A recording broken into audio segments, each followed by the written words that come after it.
shit I like right here. Count. What's going on, everybody? Do you guys need music equipment? Well, guess what? In my description box, there's a link to my Z-Sounds account.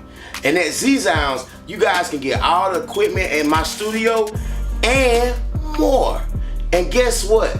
You don't have to have all the money up front. They can spread the payments out over 12 months. And they're not doing no background or no credit check. All you need is your debit card and ID. And you good from there. Man, y'all check them out. Go get some new stuff so you can make some new sounds. They got you. What's going on, good people? Today, I just want to simply talk to you guys about this new process that I've started. Now, if you guys are familiar with me and my production, you know I'm an MPC 3000 ASR, old school analog keyboard type of guy. But I've been trying to adapt to the newer stuff, the newer workflow, because I have a 61 and I just recently got a 37.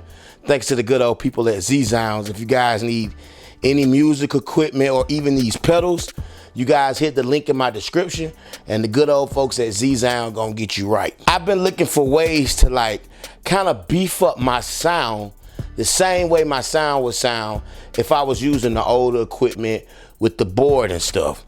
And I was like, what's a good method to do this, but you know, not kind of like expensive, because I know gear can be expensive and everybody doesn't have the budget or the resources to, you know, have all that type of equipment. So what's a happy medium? And I know last week I had started talking about, you know, using a Safari pedal, Gorilla Drive or what have you, but I was like, you know what? Let's dive a little deeper. Good people at JHS makes very good equipment. So I got my hands on a pack rat, which is very dope. With the pack rat, it has a filter, it has distortion, and then it has like different, you know, settings like dry, dirty, brat, and it kind of like modifies the sound. Very, very, very dope piece if you want to like fatten up your kicks or add like some crunch to your snares or like toms. I'm telling you, man, check out the pack rat. And here's a demo of what a kick sound like going through the pack rat.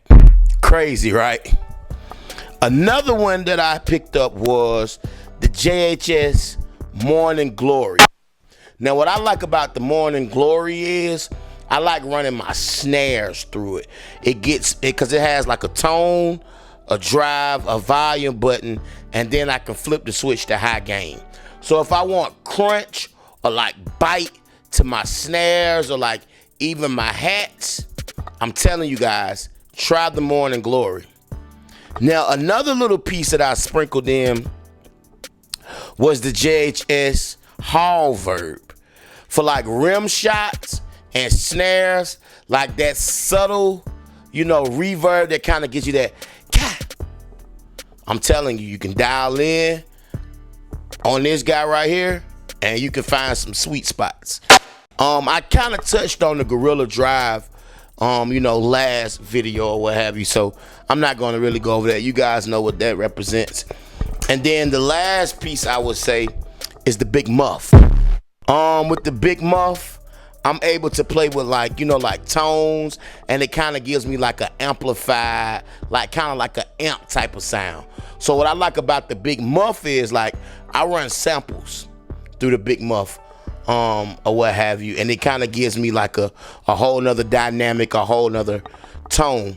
But all of these guys, you know, they all have different characteristics. They all have different character that they give to the sound.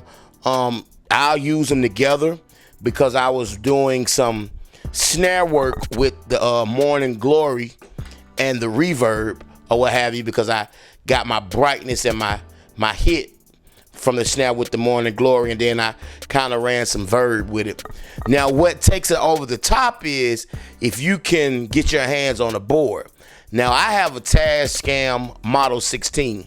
So with the Tascam Model 16, I'm able to touch like the EQs, like, you know, rolling off some high or maybe adding some high, rolling off some low, you know, and trying to like fine tune the sound. You know, or what have you. And it really adds like a character, a presence, and a dynamic to your music. So basically, I'll run my sounds through that, and then I'll sample them into the 37. So basically, once I do that, I'll just take a day, and I'll just have a day, and I'll just work on my sounds, get them beefed up, and then sample them into the 37. Now my drums and stuff is hitting very hard. And two, sometimes what I'll do is, when I'm bouncing my music out, because I don't hit the export button, I do the MIDI clocks.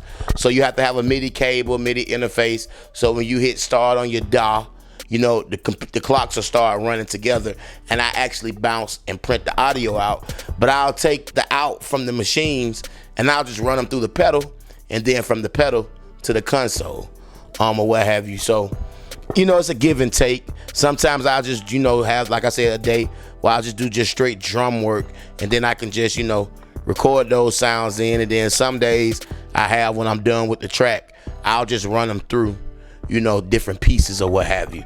But I'm telling you guys, if you guys want to achieve a more beefy, grittier sound, try some pedals, you know, because I know 500 series can be expensive, and the big boy stuff can be very expensive.